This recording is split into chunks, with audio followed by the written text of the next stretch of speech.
ओ जक्का फूटल बा करम खाला हमर चना झोर गरम।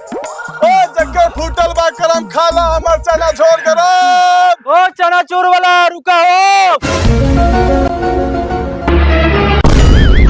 बोलो ना भैया कितना दो लड़का के 5 रुपया के भूजा खाए ला जिद कैले बा। वो तो हम देवे करब, लेकिन एगो बात सुन हमर सराहना अंदाज में। खाला खाला हमर भूजा आ पैसा न होता पकड़ लो हमर। हीरा बेटे मार सर हुके।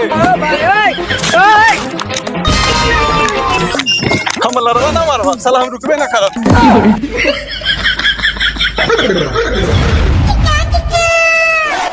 भाग साला आज के दिने खराब बा।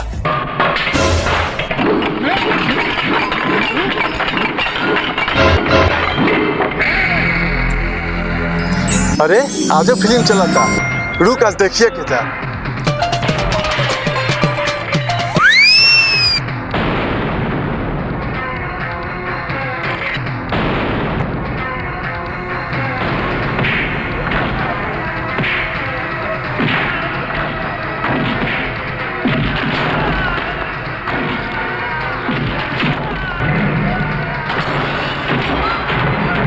का हो सचिंदर भाई, मिथुन के फिल्म चलावता रहो।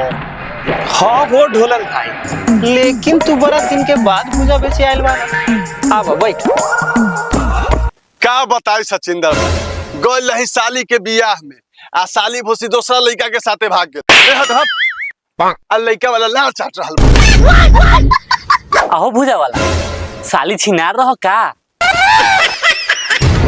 रे चुप रहना, तो निसे के मार के भगा दे।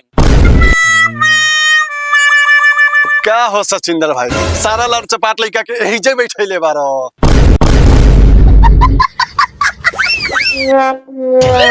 का करी जब टीवी चालू कर तब चलावेला, गधा से गार लिबावे। रे बोलवा के बेटा जो एक गिलास पानी लेके आओ, सतुआ खाई नहीं है तो प्यास लागल बा। Oh no. बाग हम ना जान छननगी कहू बना के बेटा के। हाँ रे हम हाथी बन रहा, तोर बाप बन रहा है। हमरा तू ऐसे कैसे कह दिले।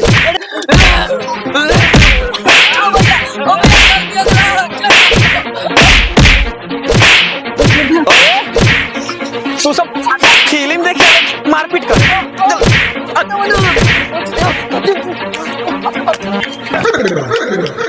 दोबारा ना ये तू सब। का सचिंदर भाई काहे फालतू लड़का से के बैठा ले। चलो